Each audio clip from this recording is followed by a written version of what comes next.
Assalamu alaikum, family. Welcome to the Sajdah channel. This is the Mind of an Entrepreneur business series on business warfare. And today is day 2, and we're going to be talking about the weather. So be a friend and tell a friend. We'll see you on the other side of these quick commercials.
O Allah, guide me among those whom Thou hast guided aright, and preserve me among those whom Thou hast preserved, and befriend me among those whom Thou hast befriended. Bless me in whatsoever Thou dost grant me, and deliver me from the evil of what Thou hast judged. Surely Thou judgest, and none can judge against Thee, and he whom Thou befriendest is not disgraced. Blessed art Thou, O Lord, and exalted be Thee above what they set up besides Thee. I bear witness, nothing deserves to be served besides Thee, and I bear witness that Muhammad is Thy servant and apostle. Amen.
Assalamu alaikum, conscious entrepreneurs, and welcome to the Sajdah channel. You're tuned into the Mind of an Entrepreneur series on business warfare. I'm your host, Sajdah Wendy Muhammad. I'm an international business and real estate professional. I'm a global thought leader, and artist, and business is my canvas. Oh man, I'm so excited to be here with you today on day 2 of the series. And we are discussing the weather based on The Art of War by Sun Tzu. Why are we doing this?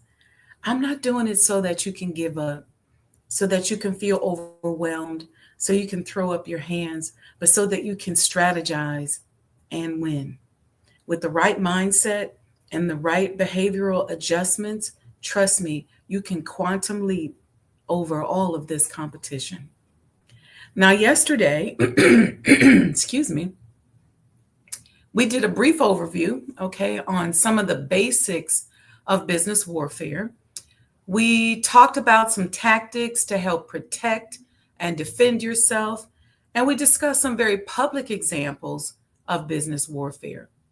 We talked about how business warfare has plagued the Black community and literally prevented us as a collective from fully participating in the so called American dream.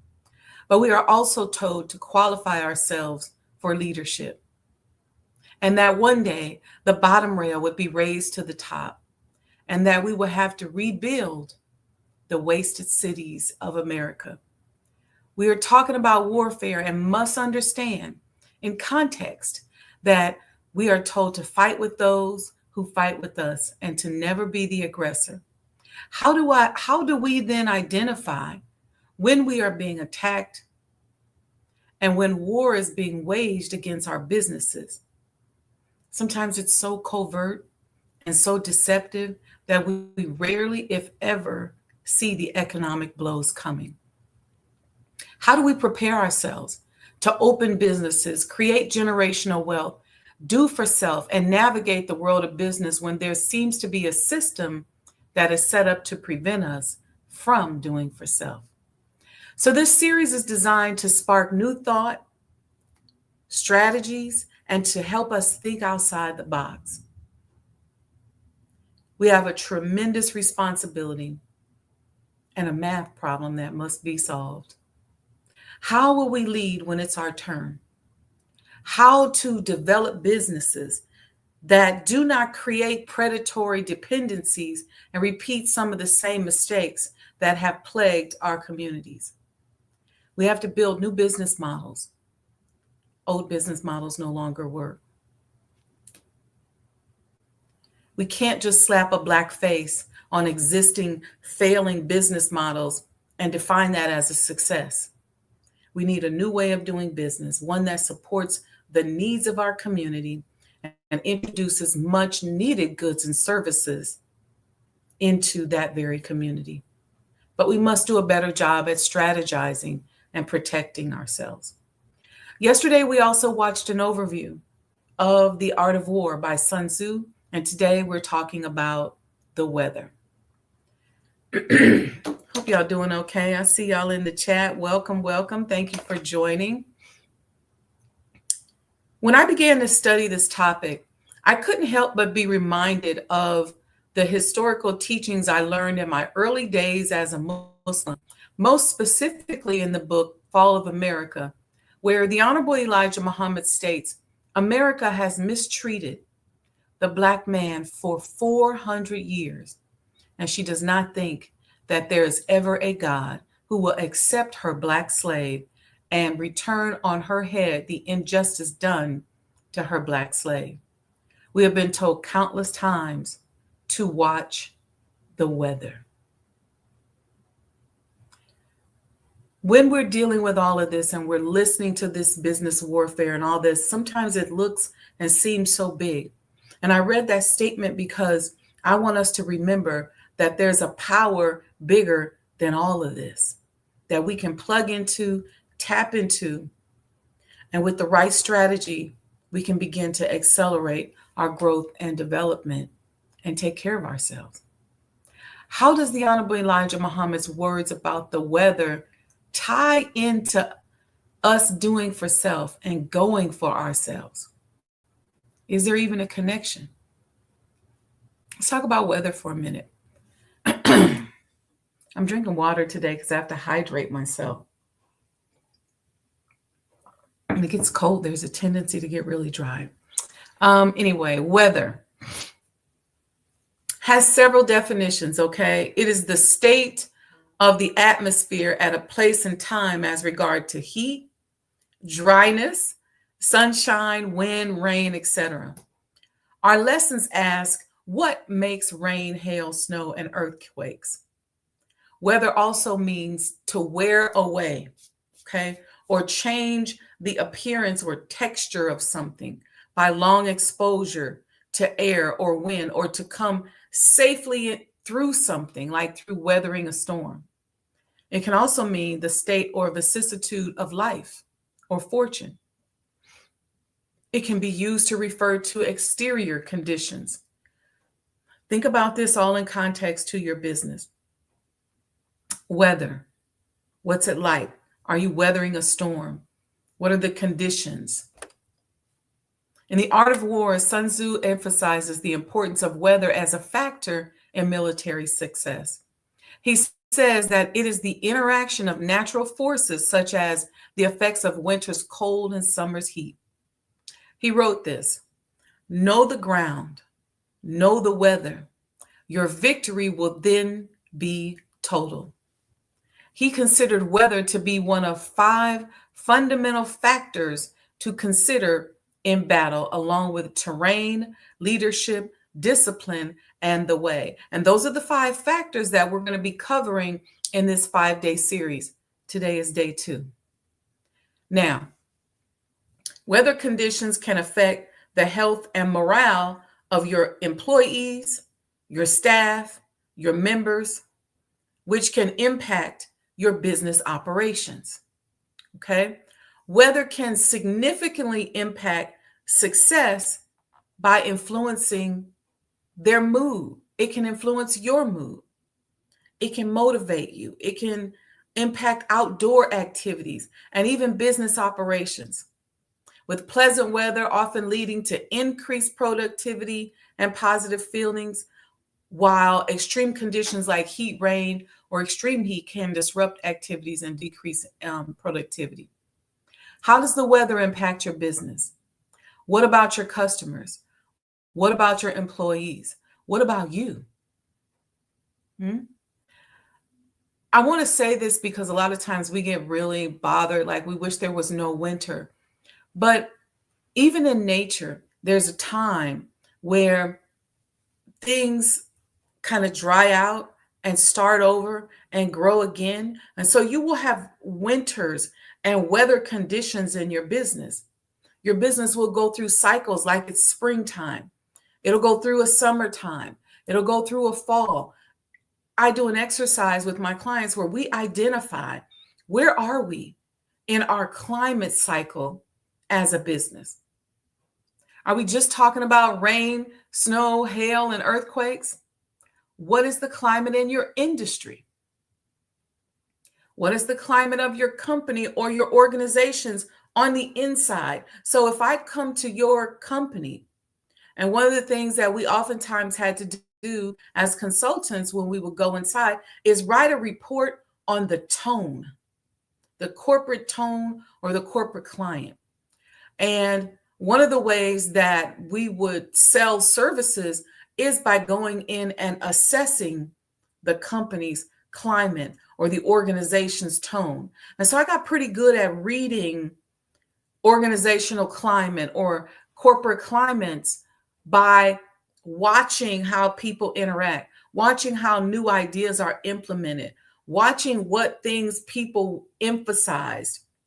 And when you have people, for example, making certain petty accusations or dealing with certain things, it tells you a lot about the climate in the organization. And then you have to understand what is the climate of the economy, the economic climate, and have you considered that? And does it necessarily mean that your business will follow the ebbs and flows of the general economy? It's not necessarily the case. Sometimes you have a business that's so evergreen that it flows no matter what. Sometimes you have a business that's the opposite of what's happening, that performs in the opposite manner of what's happening in the general economy. And so those are things that are part of the weather analysis that we would have to do on your business. Okay. The economic climate is important. It's the overall state of a country or a region's economy, maybe even your local economy. What are people doing in your demographic? What is the economy of your customer base? It is a measure that can help you as a business person make better decisions if you understand that. Now, in general, what are some of the economic factors that contribute to the economic climate that we're discussing? Let's talk about growth or the gross domestic product. What's happening in your community? What's the tone in your community? What is the growth, and how does the general growth of the overall world, global, US economy impact your customers and your potential customers base? There's inflation.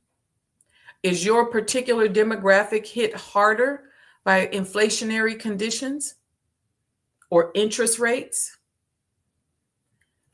What about consumer confidence? Is there consumer confidence out there around a certain product that doesn't exist in other industries? See, one of the challenges that we have oftentimes with the way pop culture encourages us to think is that everything is very black and white, and that you have these monoliths. So it's like Black people, white people, Chicagoans, Mexicans. There's these categories and packages, but people are not a monolith. So we see all this language. Well, Black women are such and such, and Black men are such and such. We're so diverse as a group, as a community, as people, and so are our consumers. And people consume information for different reasons and in different manners. This is a very, very important concept to make sure that you are understanding. What is the sentiments about your business? And I will tell you something. As a consultant, when I would travel around doing developments, traveling around the United States, I understand what the market is like in Boston versus the market in New Orleans. What's the climate? What's the corporate weather in Houston versus San Diego versus Lagos, Nigeria versus Johannesburg? What types of goods and services are moving? And if you're planning on introducing something into the community, what's your competition like? What's the climate for them chocolate chip cookies you're trying to introduce into the community? What's the climate for the services that you want to introduce into the community? You have to understand how your demographic sees things. I have this conversation a lot with people who are in the financial services industry. You have to understand how certain demographics look at things.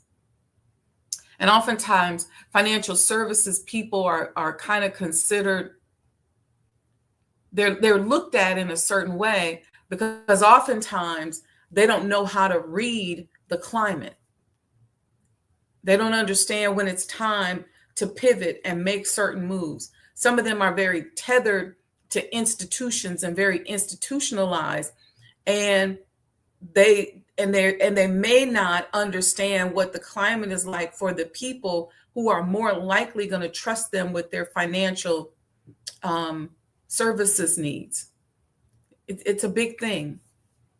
What's the availability of jobs?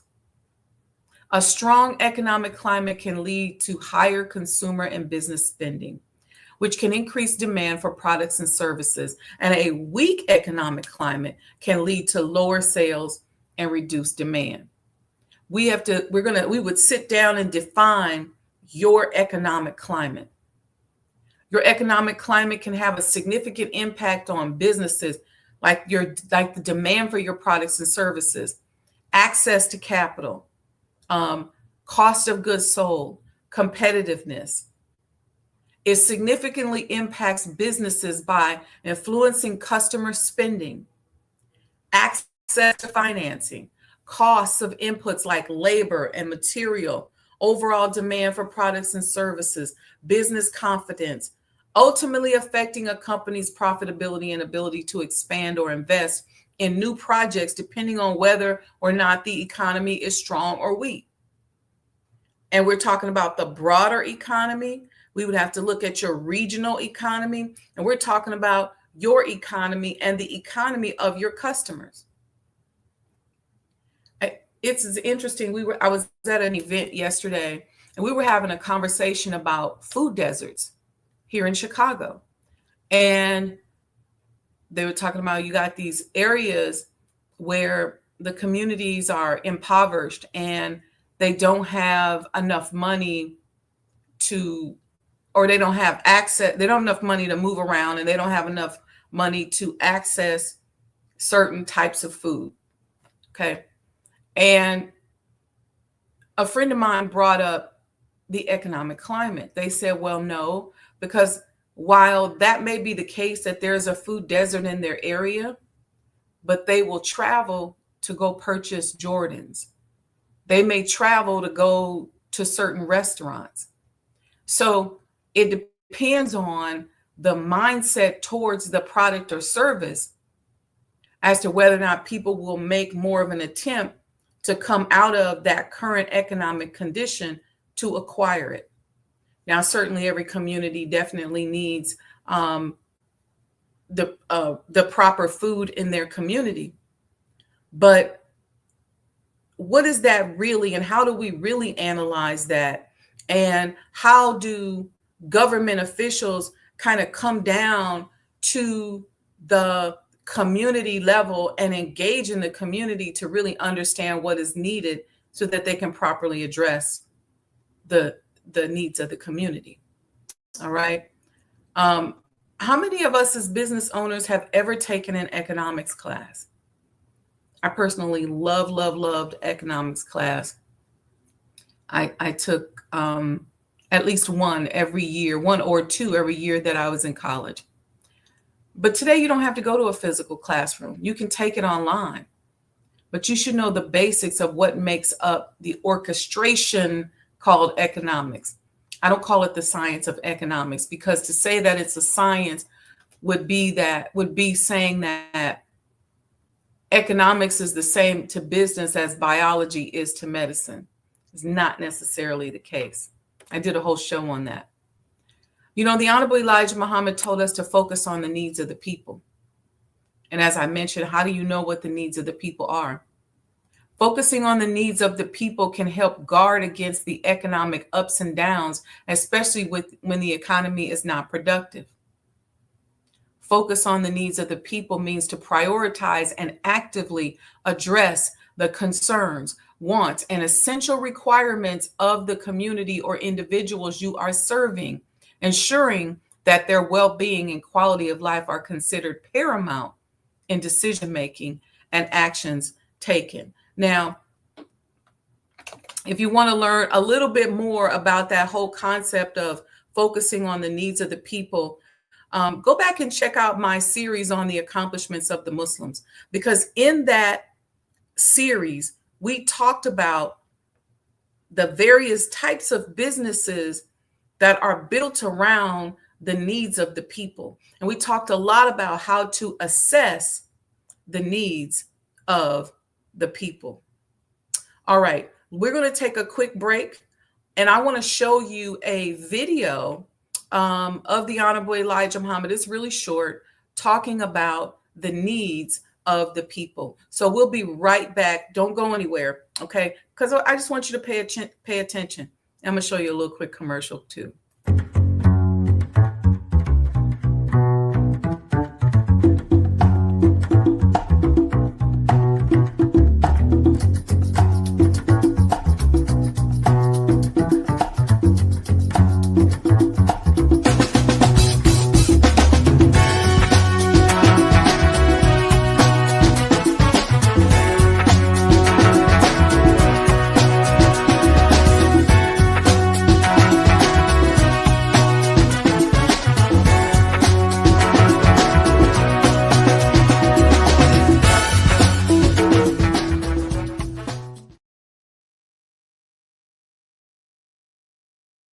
Although the ultimate appeal may be to Allah, there is a great deal of very practical capitalistic energy being directed toward the solution of everyday economic problems. For example, Elijah Muhammad has always encouraged the development of Muslim business enterprises, and in the August 28th edition of Muhammad Speaks, he announced a 3-year economic program and plans for the development of a black national bank. We should try to save, if it's nothing but a nickel a day, in something like a national savings to help fight poverty and want among us.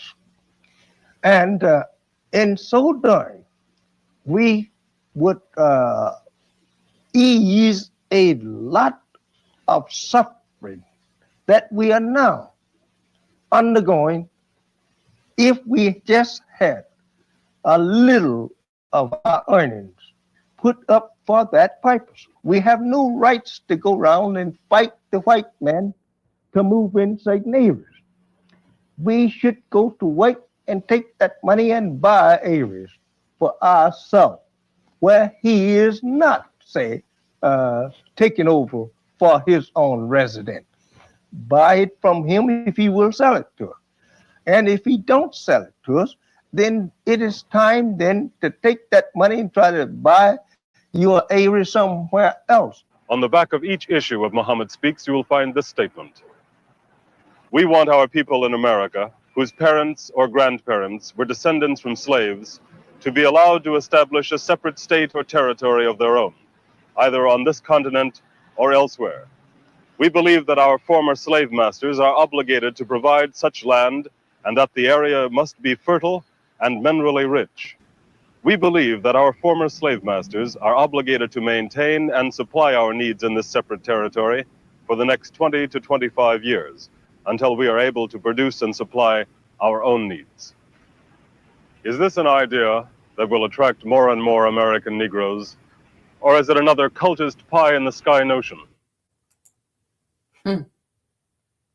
It's so interesting because as we go back and review the teachings, especially the teachings on, you can find a lot of the teachings on economics in the separation discussions, and it's so apropos today. And but we're gonna get there. We're gonna get there. Let's keep moving.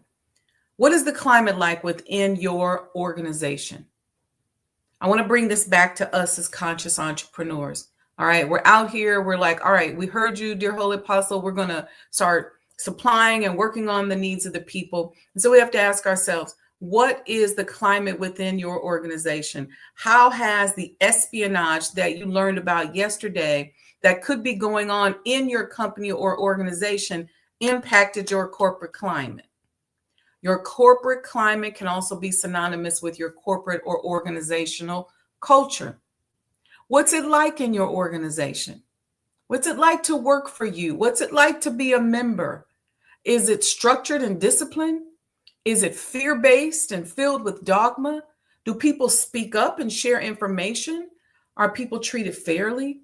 Do you foster independent thinking, or is your growth limited to the intellectual capacity of a few that are on your management team? Are your managers blocking your employees from submitting good ideas? Do you have good leadership or bad leadership? Did you take a good employee and make them a bad manager or a bad leader? Is it a fair environment? What is the tone at the top? Now, I got one more video I want to show you, and this one is actually kind of fun. It's going to help you understand or get a visual of what I mean when I'm talking about, when I'm talking to you about corporate culture. Okay. And I think it's going to give you a good visual, because sometimes we are so focused on the product or the service that we oftentimes forget how important the culture that we're developing and building is to us making money. Because it's not just you manifesting and making money, it's the employees in your businesses, everybody feeling a certain way about the products, about the services. And I would say you can really go to the corporate world to understand that, because they have done a magical job at making people just fall in love with the corporate environment. But something that is happening now that I've talked about before in prior shows is that there's massive levels of disengagement starting to happen. And if you do a study and pay attention to when engagement began to decrease in the corporate world, you'll see that is when the dollar started to fall, when a lot of the larger corporations started to crumble. So take a look at this. I think you'll get a kick out of it. Check it out.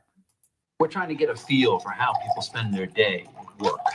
So if you would you walk us through a typical day for you? Yeah, Great. well, I generally come in at least 15 minutes late. I use the side door. That way Lumberg can't see me. And after that, I just sort of space out for about an hour. Space out? Yeah, I just stare at my desk. But it looks like I'm working. I do that for probably another hour after lunch, too. I'd say in a given week, I probably only do about 15 minutes of real, actual work. Peter, would you be a good sport and indulge us and just tell us a little more? Oh, yeah. Let me tell you something about TPS reports. The thing is, Bob, it's not that I'm lazy. It's that I just don't care. Don't care? It's a problem of motivation, all right? Now, if I work my ass off and Initech ships a few extra units, I don't see another dime. So where's the motivation? And here's something else, Bob. I have 8 different bosses right now. I beg your pardon? 8 bosses. 8? 8, Bob. So that means that when I make a mistake, I have 8 different people coming by to tell me about it. That's my only real motivation, is not to be hassled. That and the fear of losing my job. But you know, Bob, that'll only make someone work just hard enough not to get fired. Oh man, that was so perfect about what happens in many of our corporate cultures, because we're building a model or an environment that is based on a business model that just doesn't work. Some of us have these businesses where it's just too many cooks in the kitchen. So anyway, corporate culture, also known as your organizational climate, is the set of values, beliefs, and behaviors that guide how your company's employees and management interact and handle business transactions. Okay, if we have it can have a really significant impact on the success of your business. Here's some of the areas that it'll hit. Employee satisfaction. A strong corporate culture can lead to happier and more productive employees. So you want to find a way to create that corporate culture that makes people excited to go to work, or at least they don't mind being there.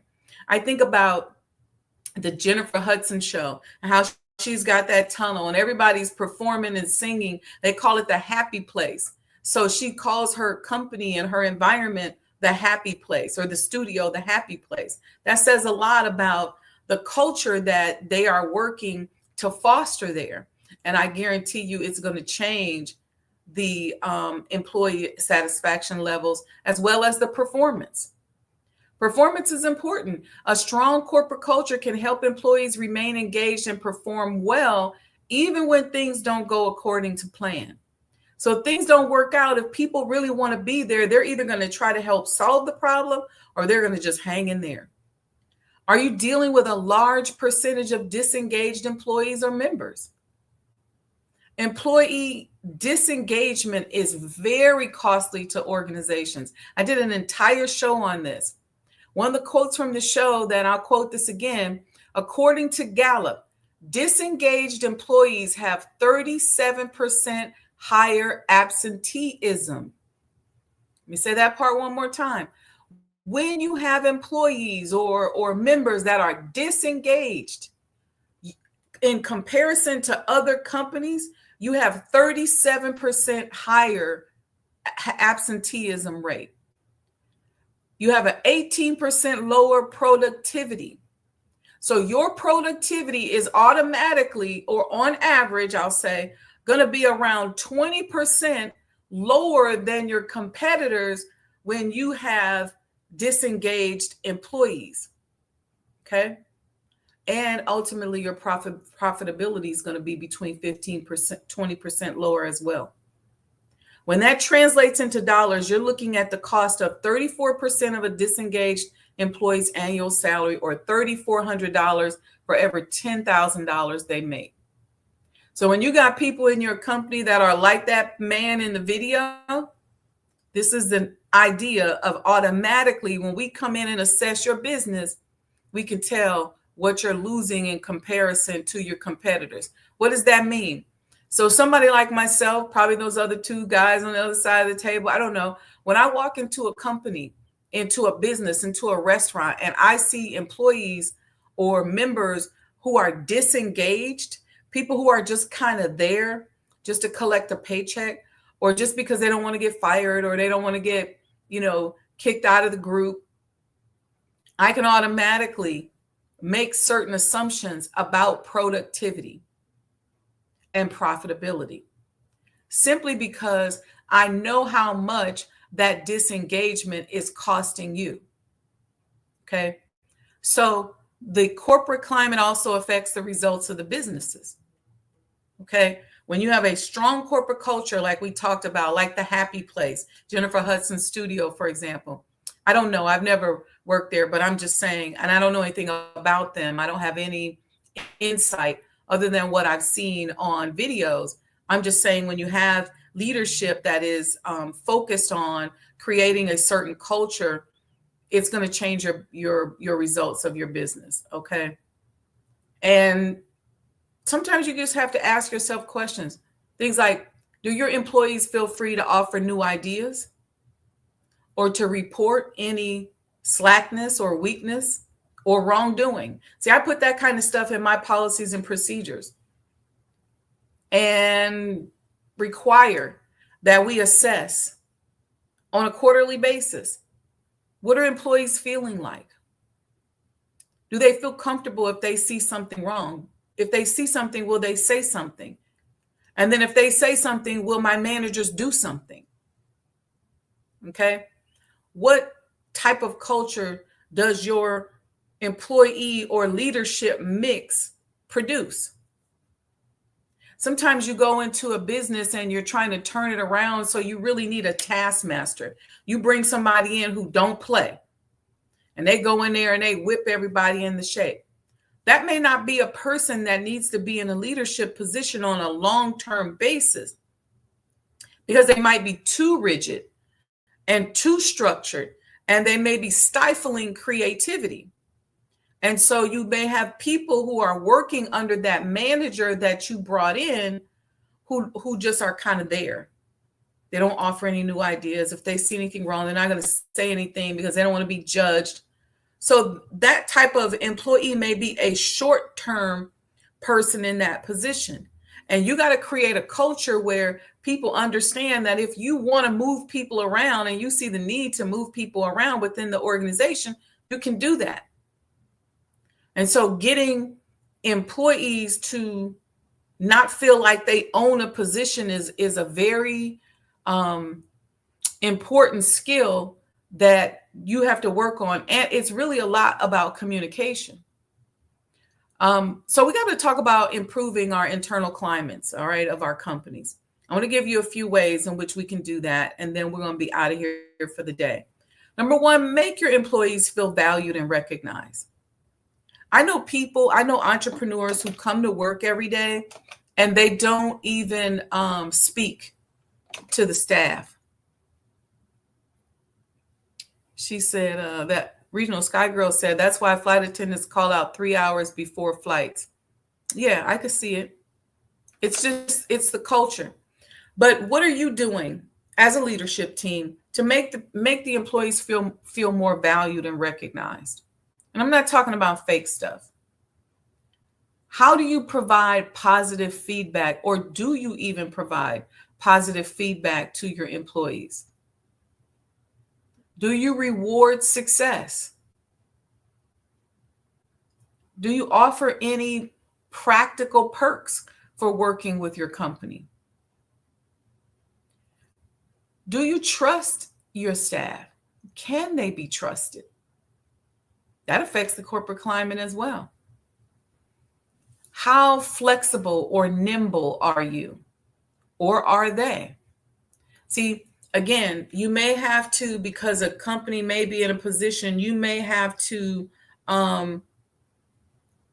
move in a certain way and deploy or employ certain people to whip things into check. You may have had a growth spurt, and a lot of times we open our businesses, we're so busy, we're not really quite as organized and structured as we should be because things grew. And then all of a sudden we start getting the staff in, and we got to bring somebody in to help us get organized and help people, maybe we were just wearing whatever. Now we all want the staff to wear uniforms, whatever it is. But we have to understand how to do that. And you may have to bring somebody to whip them people into shape. And then you may have to move into another personality later. You may have a company that has gone through a lot, a merger, an acquisition, or some kind of loss. And you may say, I need a more compassionate leader in there because people need to be nurtured. People need to be loved right now based on this space and time that we're in. Then that might be a certain type of leadership that you have to bring in because you want to create that type of loving and nurturing environment to get people past the acquisition, past the merger, past the sell-off, maybe even past a big layoff. There are, certain things that you may want to do to set up the right culture so that you support and foster the right mindset of your staff. If we find out that you do have a lot of disengaged employees or members, we can come in and go, all right, people are disengaged. Let's figure out why. And a lot of times a manager or a person in leadership may not want you to find out why, because they're going to feel like, fingers are pointed at them. But then you have to be fair in that assessment, because maybe during that growth spurt, you didn't really have as much time to spend with that person in leadership. Understand culturally how people see things. That's another thing. What's the combination? What's the personality? What's the background? What's the race?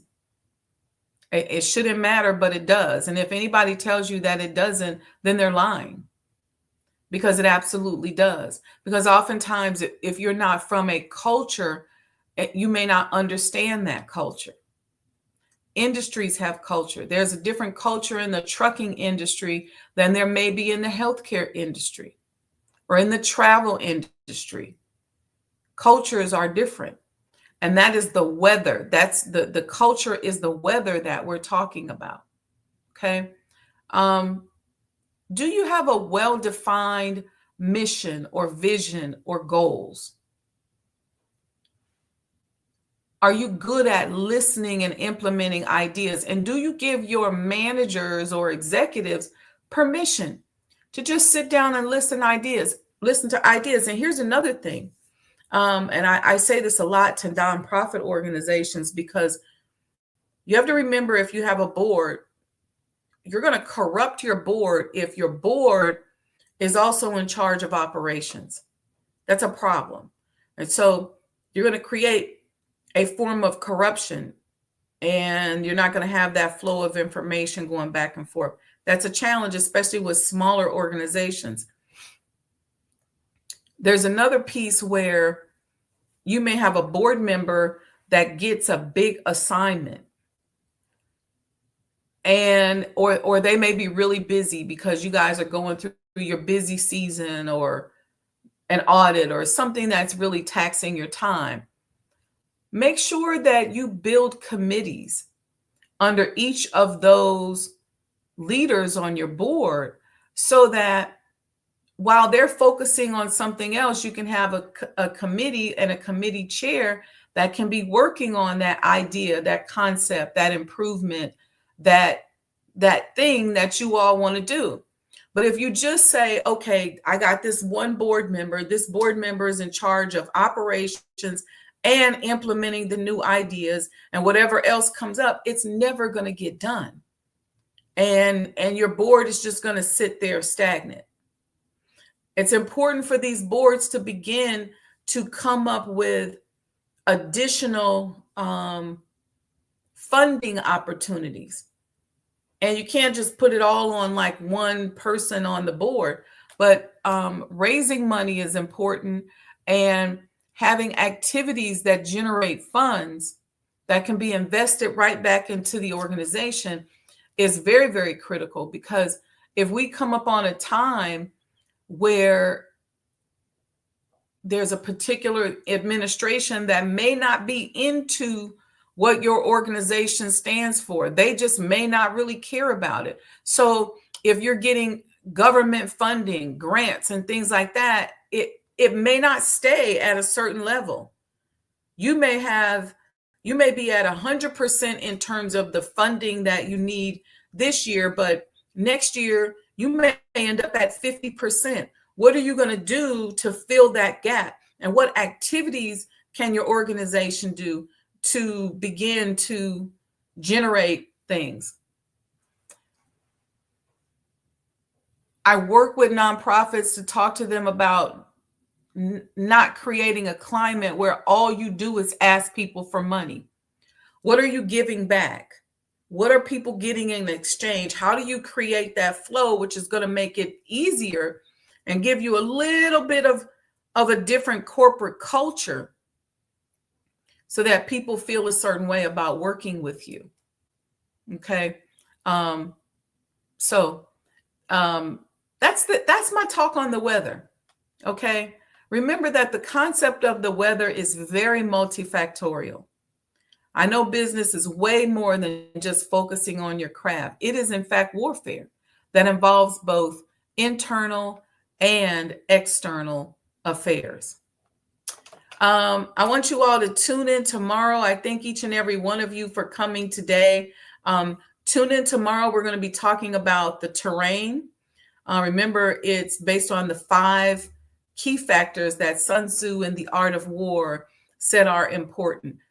Again, I'm working on raising our awareness. I see so many of us online. We think it's so cute to go, oh, especially, here's the thing. I'm gonna give you one last hint before I go.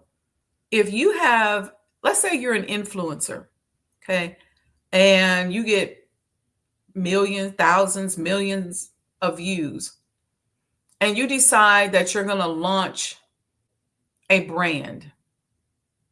Could be a clothing company, could be Club Shade by Le Portier, or that whiskey they be drinking. It could be whatever.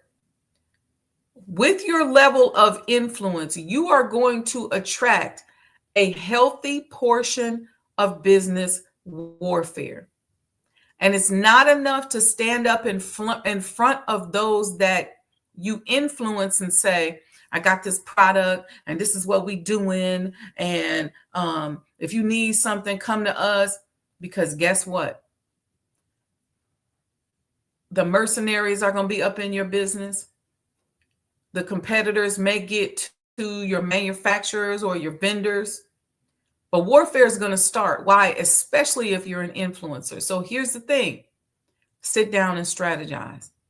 How do I remove myself as an organization from the dependencies that my enemy can use to attack me? Let me give you something simple. Just in the surgical industry, there are products that you need. You may, in our case, we needed catheters and saline and things like that. Well, you can start doing really well if you don't have proper inventory management. When you get ready to use a balloon or a stent and you don't have the right size, and you're calling and you got to call one of your vendors and tell them to run you something over there. That happens a lot in the industry, but sometimes they get caught up with the competitors and won't give you that quick, fast service. They won't. You may look at your schedule and say this morning, I got somebody, I need a certain size balloon. And that person may have a special anatomy, so maybe you don't stock it. Okay. And you call that vendor and say, hey, can somebody get this product over to me today? And they don't come. How do you guard against that? What's your inventory management? A lot of people don't think about how important inventory management is for hospitals and surgery centers. How much gauze do you have? Do you have enough? Do you have enough of everything? How long do you supply out? Do you supply based on the average number of procedures you're going to be doing for the next month? Is it 2 months? Is it 3 months? If you are I have a friend that was manufacturing clothes and she didn't stock enough for the holidays. And she had a piece of equipment that one of her competitors had been in the head of the repair person and they didn't come or they didn't fix their machine. That happens a lot in healthcare, where you have a Black facility that needs a X-ray machine fixed or recertified, and the people won't come out for weeks. So how do you guard against this kind of thing? It's one thing, especially as an influencer, to go, hey, I got 400,000 followers. I'm going to open up this particular company and I'm going to go out here and say it. Well, be prepared. And that's not being negative. That's actually being positive, so that you can always maintain your right vibration, because you're ready. You're ready.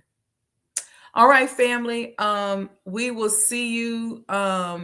Sister Aurelia said, the weather is the culture. Quote of the day. That is it, right? So let's see who we got out here. I just want to thank you guys for coming. Sister Betty, happy Wednesday, sis. My girl, Regional Sky Girl, says, Assalamu alaikum, praying that everyone is well. Wa alaikum salam, sis. She said this was such a timely topic and she loves the Honorable Elijah Muhammad. All right. Sister Aurelia chimed in. She said, grand rising from the land of enchantment. Okay. But I think the thing she's right to remember is that the weather is the culture. So we're going to see you tomorrow. We're going to talk about the terrain. Okay. We're going to talk about the terrain. Don't forget, I know y'all out here shopping. Go to the Sajdah House virtual gift shop and get something. Get you a blinged out sweatshirt, a cap, get you a coin, and stay close. Make sure you are on the mailing list, because we got some amazing announcements coming up and you want to be in that communication stream so that you can check it out. All right. If you got anything out of this today, you can go to Cash App, Sajdah Enterprises, and just say, hey, I love this. Here's $100. Here's $10. Here's $5. Just go out there and show us some love and give us some support. And we will see you all, inshallah, tomorrow morning for part 3. Assalamu alaikum.